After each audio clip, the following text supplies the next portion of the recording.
The Lakers did something last night they haven't done a whole lot this season. They actually took care of business. They actually did what they were supposed to do and should have done even without Anthony Davis. They won easily at Memphis. LeBron had a 14-rebound triple-double. Rui Hachimura hit 7 of 8 threes, and the Lakers made 18 of 33 threes. That's 55%. That'll win a whole lot of games. But, of course, LeBron sat out the previous night's game at Milwaukee, the big win without him. And this is what he had to say about managing his minutes after last night's game. Very strategic on, obviously games and, how many days in between games and flights and things of that nature, obviously. Understanding and seeing how my ankle and my foot is feeling. But just being very smart about it, obviously. We are where we are, but our health has always been the most important part of our ball club, not just one individual. But for me, looking out for myself when it comes to injury and knowing my foot and knowing my ankle and things, how it reacts and how it's been over the last couple of years. So, just always, keeping a hefty eye on it. Okay, Keyshawn, are you okay with LeBron suggesting he might start cutting his minutes as the Lakers start to make their big playoff push? Yeah, I'm okay with that. Okay. Why wouldn't I be? This is what we talked about all season long is LeBron is playing too much. His minutes are too high. His minutes are too high. So if you're cutting the minutes down, it falls into similar to what Paul Pierce was talking about, where now all of a sudden you got to lean on the other guys a little bit more, on the Austin Reeves of the world, the D'Angelos on the world, where now if LeBron's not on the floor, those guys have got to step up and do their jobs in the way that they did last night. When you look at Austin Reeves, the way he balled out and shot the ball, it just... You mean at Milwaukee or even last night? Even last night. Okay, all right. So yeah. when you talk about, or Milwaukee, when you talk about, or Boston, when you talk about shaving his minutes down, if you look at the pop LeBron had last night after sitting out against Milwaukee, that pop was in his legs. I give you that. I mean, and so now they don't play today, they play tomorrow in Indy, so you get another rest day. So now against Indy, you'll see that same pop again because he's rested up and maybe he tells back some minutes. But I think the trust factor is starting to settle in after you look at the Lakers. They're 6-4 without him. He missed 10 games so far. They're over 500 without him. And no one would ever suggest that the Lakers are a better team without him, but the other players, for some reason, when he's not on the floor, they play differently. And if it means that they have to take some minutes away and sit him down for a little bit for those guys to shine, so be it. Okay. I first guessed this, and then I second guessed it, and then I third guessed it, and I fourth guessed it, because we've been watching this happen all year long. He has been playing high minutes up to this point. He is averaging a little over 35 minutes a game, which ranks 5th in the NBA. So he is top 5 in minutes average per game. Yes. Top 5. Think about that. He's 39 in year 21, and he's top 5 in average minutes played per game. And right on schedule last night, he almost played just a touch under 35 minutes. So he pretty much got his average last night. Okay, so I first guessed it when I said, I thought you guys said going into the year, this is the year you really need to be smart about it and manage his minutes from the start, and they did not. This is not up to Darvin Ham. You know and I know it's strictly LeBron's call when he goes in and out of games. It's hard as a player to not want to be on the field or on the floor. Yeah. It's just hard. Somebody needed to save you from yourself. Yeah.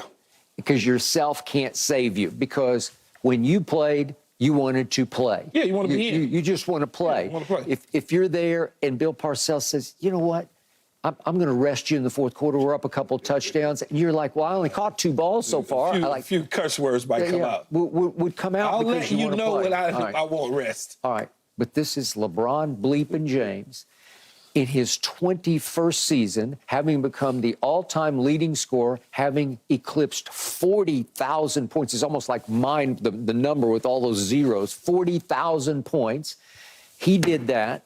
Paul Pierce has suggested that certainly for the first 2/3 of the year, he might have been a little more stat conscious, to the point that it was a little harder to play with him because he wanted to make sure he was getting up his shots and scoring his points.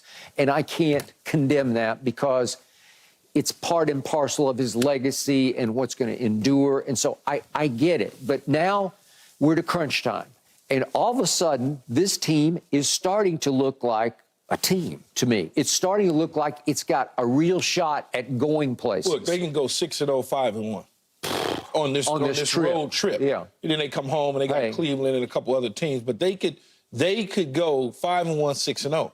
Puts them in prime position to be in a nice little sweet playoff position. It does. Okay, so Indiana is tough, but they can play Indy. I know they didn't do much against them the other night in L.A., but they suffocated Indiana in the in-season tournament championship game. So would I be shocked if they went to and won that game on Friday night with the extra day? No, I would not. Neither would you. Not at all. And then what is it, at Toronto and at Washington? Yeah, at Toronto, at Washington. I anticipate they're going to win the game. Okay, I will go with that. Yeah. All right.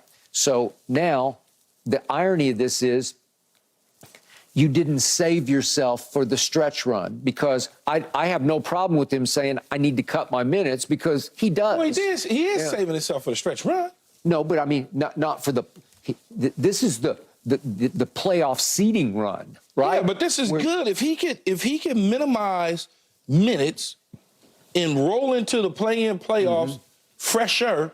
Because they already, look, they're going to be in the 9 seed at least. At least. Listen, I don't see them dropping out of the 9. I just don't. They have a great shot at being the 7. Yeah, but I'm just going to give them the 9. Okay. I'm just giving them the 9. All right. Now, is there a cherry on top to get higher to the 7 or the 6 or 8 or something? Yes, there is. It helps a lot. But as of right now, as a player, LeBron James is sitting there saying, well, we can't do no worse than the 9 seed. We can't do any worse than 9 seed. When you look at the schedule and you look at where other teams are and where they're lined up at, when you start getting to those Clevelands on the back end when they come home, those teams pretty much are set where they're going to be at anyway. They're going to be at 3 or 4. They're not moving up to 1 or 2. So you got to figure, okay, we're going to play a team that is not giving 100% effort, so we win by default. They're going to be in the 9th seed just by default. Now, they can get higher. But if you're resting up, Skip, enough to where your legs and your energy is there in that postseason run, the Lakers can wind up in prime position. Okay. So look at what happened last night at Memphis. Obviously, they don't have Ja. They don't have Marcus Smart. They don't have much. They got Brandon Clark back from his Achilles tear last night. God bless him. It was great to see him back on the floor. But think about this. With about 4 minutes left in the third quarter, LeBron made a reverse layup that put them up 27 points. If I am Darvin Ham, if I am Rob Pelinka, the GM, I want to go to him at this, not that Rob would do it during the game, but in my head, I'm thinking, boy, this would be a great point to just say, that's enough for tonight, right? Yeah. You're up 27 with 4 minutes left. Come on. Come on over here. Absolutely. Just cool out. Just have fun. You can be your cheerleader, and you can be the coach. Absolutely, 100%. Yeah. You empty the bench at that point. Yeah, and there's no way. So he kept on keeping on, and then he made a free throw with 5 minutes left in the game. But is that on him, or is it on Darvin Ham? Okay, well, to be able to just say, that's enough. I don't think they have that kind of relationship. I think LeBron manages his own minutes. I think he's in and out when he wants to be. But he ain't getting no incentives to play. He's not. There's no incentive saying, hey, if you average 35 minutes a game, you get another $5 million. No. So you got to go to him and say, I'm about to put whoever in, and you come on out, because I need you healthy. I don't need some weird freak accident. You don't. I don't need that. No, hell no. He's got chronically bad ankles, both of them. They're just chronically.